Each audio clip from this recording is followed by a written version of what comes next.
you guys how to play with the camber adjustment plates on this car. The owner actually asked me if I can go ahead and just max out the camber on it, so this is a great time to show you how to do that.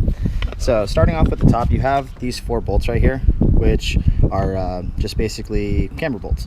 You have a Allen key that's included with the kit, so you're going to go ahead and just take these all the way out.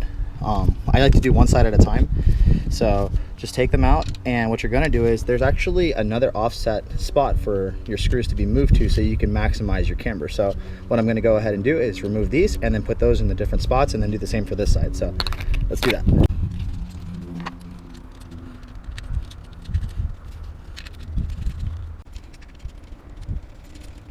Alrighty, so now that I have these 2 bolts and these 2 bolts moved into their offset positions, I'm going to go ahead and I'm just going to place one hand on the coilover assembly and then just push it, and then grab an Allen key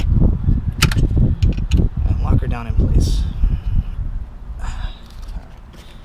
So one bolt should be able just to hold the whole thing in place until you can get everything else nice and tight, but you're going to go ahead and just tighten up everything, and you should be able to have a little bit of extra camber.